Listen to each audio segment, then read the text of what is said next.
يضلل فلا هادي له وأشهد أن لا إله إلا الله وحده لا شريك له وأشهد أن محمدا عبده ورسوله اللهم صل وسلم وبارك على نبينا محمد وعلى آله وأصحابه ومن تبعهم بإحسان إلى يوم الدين أما بعد Ma'asyiral muslimin, para jemaah sekalian rahimani wa rahimakumullah.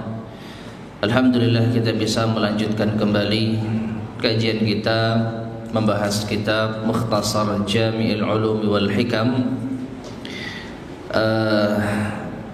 Masih di hadis yang pertama, yaitu hadis innamal a'malu binniyat, sampai pada ucapan al-muallif al-imam Ibn Rajab rahimahullah ta'ala, qauluhu sallallahu alaihi wasallam wa innama likulli imri'in ma nawa, dan sesungguhnya bagi setiap orang ma nawa, ia akan mendapatkan apa yang ia niatkan, sesuai dengan apa yang ia niatkan.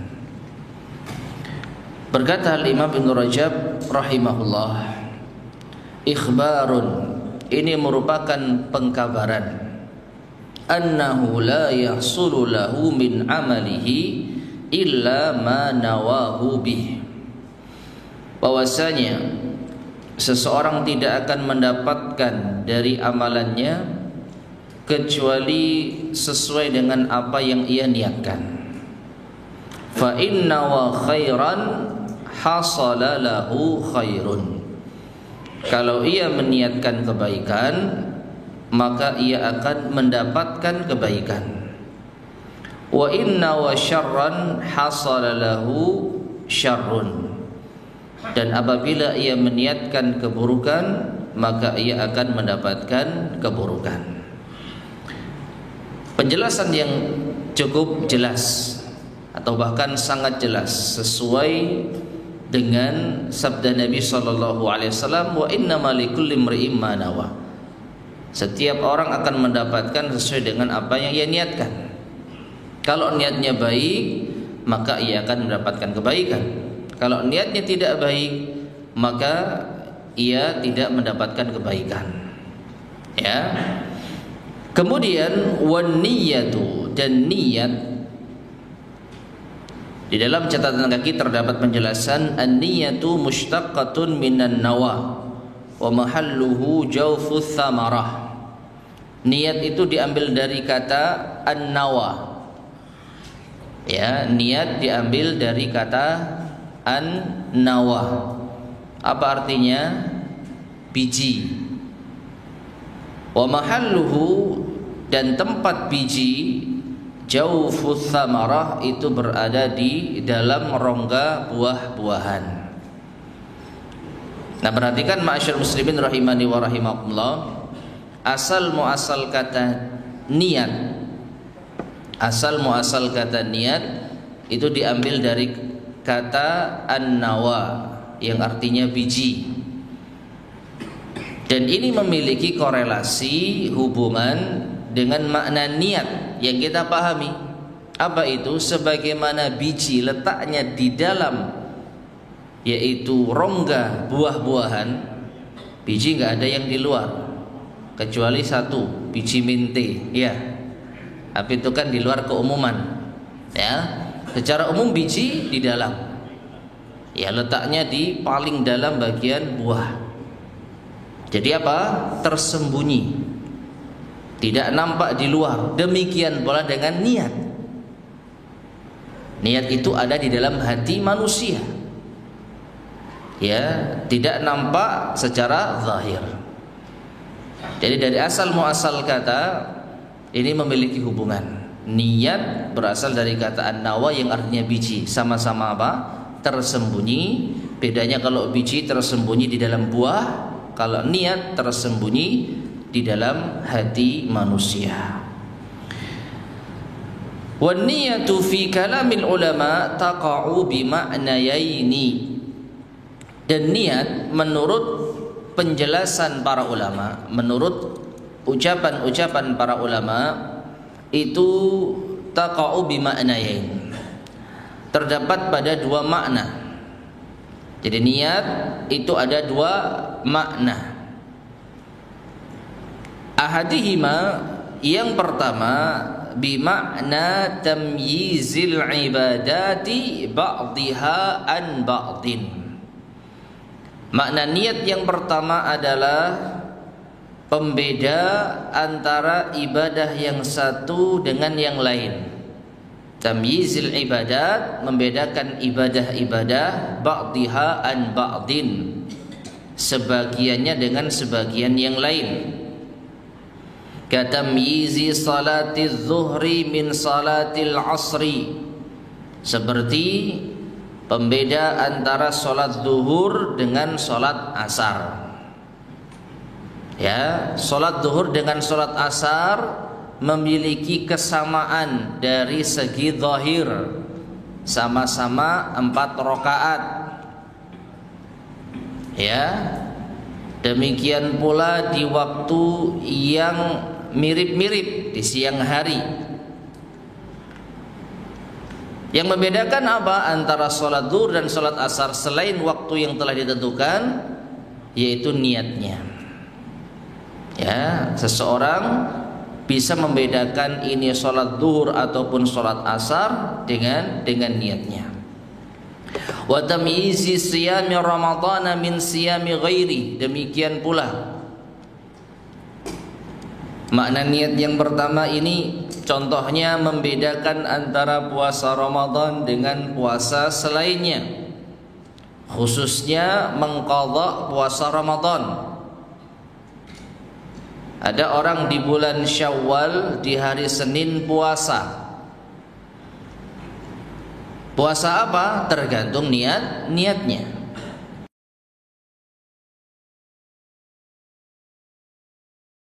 Niat ini fungsinya membedakan antara apa? Satu ibadah dengan ibadah yang lain, atau membedakan antara sebuah ibadah dengan amalan biasa. 6.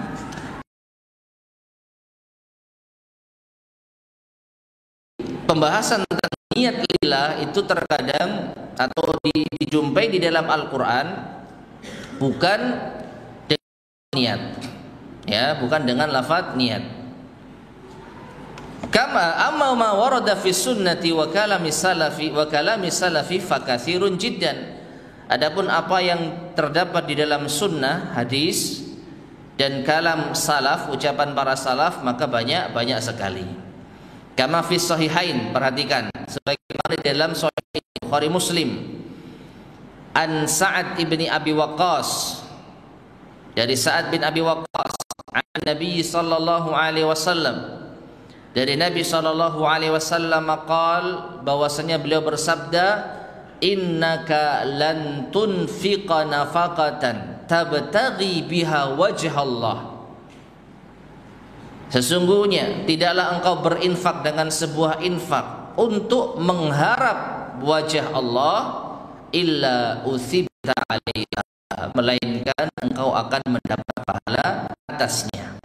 Hatta luqmata taj'alaha fi imra'atik, hingga satu suap makanan yang engkau letakkan di mulut istrimu. Perhatikan ma'asyar muslimin rahimani wa rahimakumullah, di dalam hadis ini tidak ada lafaz niat. Tidak ada apa? Lafaz niat. Tetapi ada lafaz yang semakna dengan niat. Apa itu? Tabtaghi biha wajh Allah. Engkau berinfak dengan mengharap wajah Allah. Nah, ini berarti di sebagian lafaz di dalam hadis terkadang niat itu disebutkan dengan lafaz yang lain, tabtaghi biha wajh Allah, engkau mengharap wajah Allah dengannya. Nah, jadi orang berinfak niatnya untuk mengharap wajah Allah, untuk bisa melihat wajah Allah di saat ia akan mendapatkan pahala. Ya, sampai pun hanya sesuap makanan yang diberikan kepada istrinya. Lafaz niat itu tidak disebutkan, tetapi maknanya niat. Apa itu? Dengan menggunakan huruf lam. Misalnya di dalam surat Al-Insan ayat ke-9, Allah Subhanahu wa taala berfirman, "Innama nut'imukum liwajhillah. La nuridu minkum jazaa'an wala syukura." Sesungguhnya kami memberi makan kepada kalian liwajhillah, untuk wajah Allah, untuk mengharap wajah Allah. La nuridu minkum jazaa'an wala syukura. Kami tidak mengharap dari kalian balasan ataupun ucapan terima kasih. Nah, di sini Allah Subhanahu wa taala menyebutkan di dalam ayat ini dengan lafaz liwajhillah, memberi makan untuk wajah Allah. Tidak ada apa? Lafaz niat. Tapi maknanya apa? Maknanya niat. Niatnya untuk mengharap pahala dari Allah Subhanahu wa taala. Dan juga dengan lafaz yang lainnya. Ya. Lafaz yuridun misalkan, iradah, kehendak, menginginkan. Nah, ini ma'asyar muslimin rahimani wa rahimakumullah, bukan dengan lafaz niat, tetapi maknanya sama dengan niat.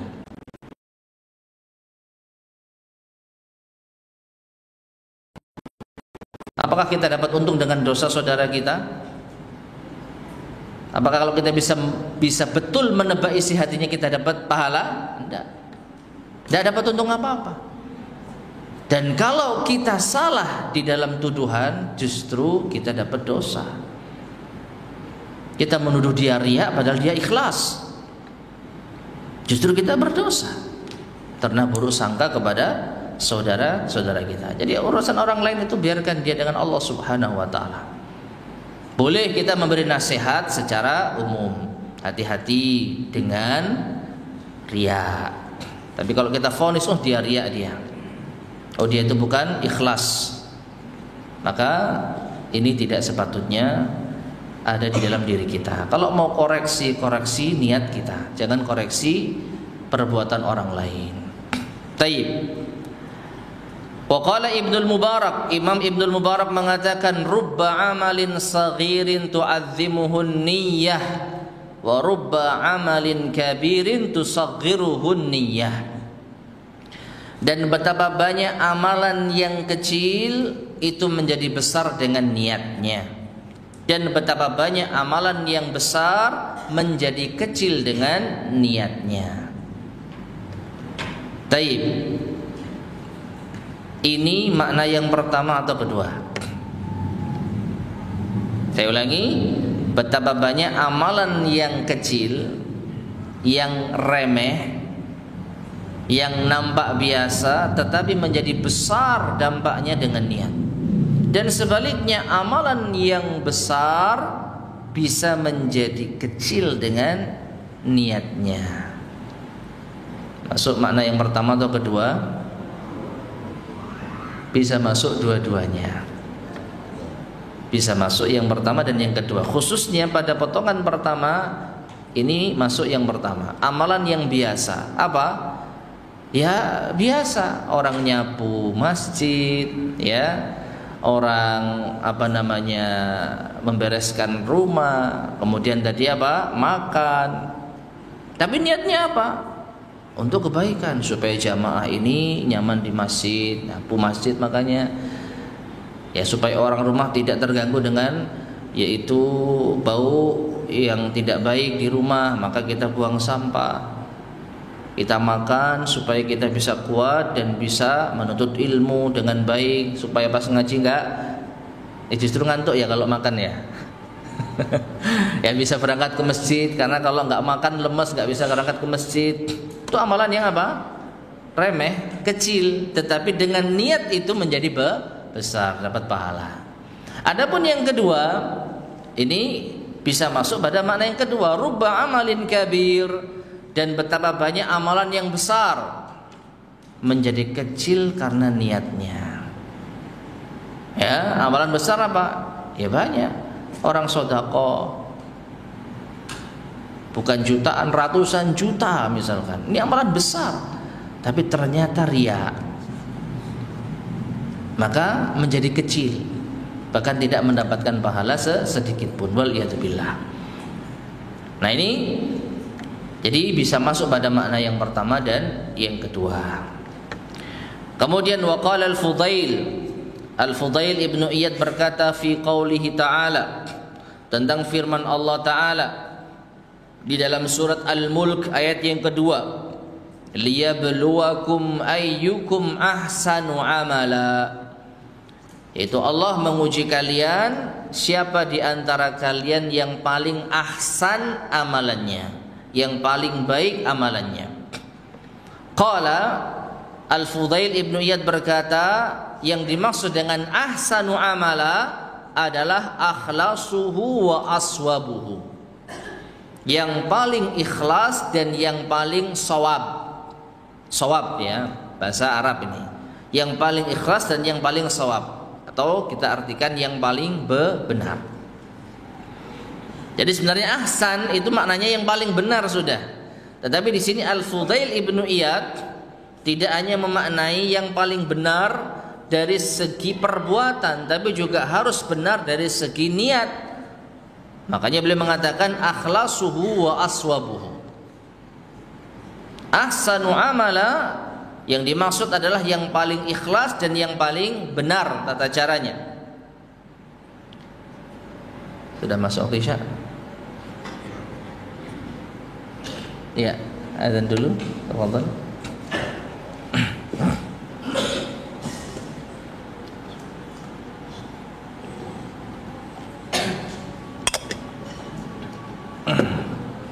Allahu Akbar, Allahu Akbar, Allahu Akbar, Allahu Akbar. Asyhadu an la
Bismillahirrahmanirrahim.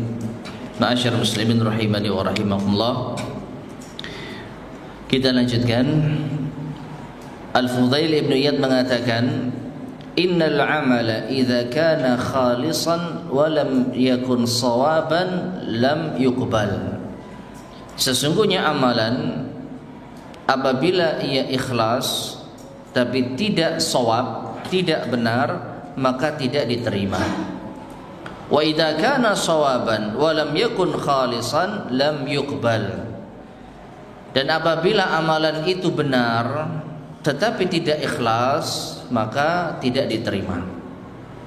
Hatta yakuna khalisan shawaban.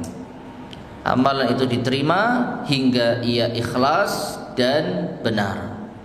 Qala, beliau mengatakan, wal khalisu, dan orang yang ikhlas idza kana lillah, apabila ia niatkan untuk Allah. Was-shawab, dan orang yang benar di dalam beribadah idza kana ala sunnah, apabila sesuai dengan sunnah. Taib, ma'asyar muslimin rahimani wa rahimakumullah. Jadi asar Al-Fudail Ibn Iyad rahimahullah ta'ala ini makna yang kedua, ya, yaitu ditujukan kepada siapakah amalan ini. Meskipun di dalam ucapan beliau tidak menyinggung kata niat, tidak ada penyebutan lafaz niat, tetapi kita bisa memahami dari konteks ucapan beliau tentang masalah keikhlasan. Kalau amalan itu ikhlas tetapi tidak benar, tidak diterima. Kalau amalan itu tidak ikhlas tetap meskipun benar juga tidak diterima. Dan ini kita kembali kepada apa yang pernah kita sampaikan, yaitu di dalam ucapan Imam Ahmad pada pertemuan sebelumnya, usul prinsip dasar Islam itu ada di dalam 3 hadis. Hadis yang pertama ini innamal a'malu binniyat. Hadis yang kedua man ahdatsa fi amrina hadza ma laysa minhu fahuwa rad. Barang siapa yang mengada-adakan sesuatu dalam urusan agama yang tidak ada contohnya dari kami, maka tertolak. Ya, adapun hadis yang ketiga, yang halal itu jelas, yang haram itu jelas. Nah, kita fokus pada 2 hadis yang disebutkan tadi. Hadis innamal a'malu binniyat terkait dengan keikhlasan. Adapun hadis man ahdatsa fi amrina hadza ma laysa minhu terkait dengan apakah dia sesuai dengan sunnah atau tidak.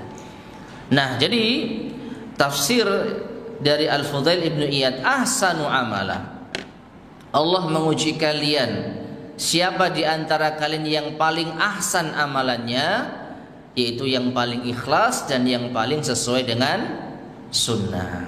Nah, poin utamanya di sini keikhlasan termasuk di antara makna niat, makna yang kedua. Untuk siapa kita beramal. Sekaligus ma'asyar muslimin rahimani wa rahimakumullah, harus kita perhatikan keikhlasan di dalam beramal bukan penentu utama amalan kita diterima. Tidak selamanya keikhlasan yang menjadi penentu utama amalan kita diterima oleh Allah atau tidak. Ini kita bahas amalannya, ya.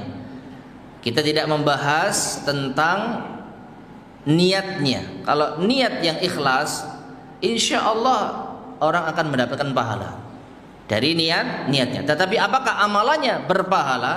Nanti dulu, ya, tergantung syarat yang kedua. Dan ini sering diulang-ulang oleh para asatidah kita, para ulama kita tentang syarat diterimanya amalan. Ada 2. Yang pertama apabila ikhlas, dan yang kedua apabila sesuai dengan sunnah. Ikhlas dan ittiba. Nah, jadi keikhlasan ini penting, bahkan yang terpenting. Tetapi bukan penentu utama amalan itu diterima. Karena apa? Orang yang ikhlas di dalam beramal tetapi tidak sesuai dengan tuntunan Rasulullah SAW, maka tidak diterima amalannya. Tidak diterima amalannya. Ya, berdasarkan hadis yang tadi kita sampaikan, siapa yang mengada-adakan hal yang baru dalam urusan agama yang tidak ada contohnya dari kami, maka ia tertolak. Dan juga hadis 3 orang yang datang ke kediaman Nabi SAW, yang bertanya tentang amalan Nabi SAW. Ya, apa niat mereka? Niat mereka untuk mendapatkan pahala. Mereka merasa kita ini nggak ada apa-apanya dibandingkan dengan Rasulullah. Beliau sudah diampuni dosa yang berlalu dan dosa yang akan datang. Ya, sedangkan amalan beliau nampaknya biasa saja, maka kita harus lebih baik. Akhirnya yang pertama, sholat sepanjang malam, tidak tidur sama sekali. Yang kedua, puasa setiap hari. Yang ketiga, tidak menikahi wanita. Amalannya ini nampak baik atau tidak? Nampaknya baik. Ya, niatnya baik atau tidak? Baik, tapi kan nggak sesuai dengan tuntunan. Maka Nabi SAW mengatakan, wallahi inilah akhsyakum lillahi wa atqakum lah. Demi Allah, aku orang yang paling takut kepada Allah dan yang paling bertakwa. Ya, akan tetapi aku tidur juga aku bangun untuk sholat, aku puasa kadang juga nggak puasa, dan aku menikahi para wanita. Lalu Nabi menutup statementnya dengan mengatakan, faman raghiba an sunnati falaysa minni. Siapa yang membenci sunnahku bukan termasuk golonganku.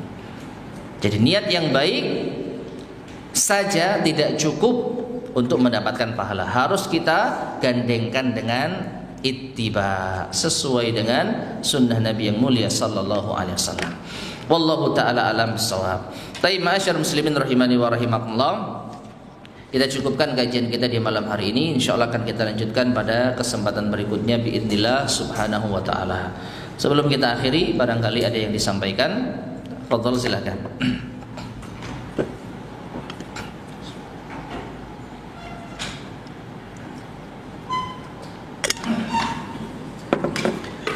Baik, jika tidak ada, kita cukupkan sekian. Mudah-mudahan bermanfaat. Kurang lebihnya saya mohon maaf. Kita akhiri. Subhanakallahumma bihamdika asyhadu an la ilaha illa anta astaghfiruka wa atubu ilaik. Alhamdulillahirabbil alamin. Wassalamualaikum warahmatullahi wabarakatuh.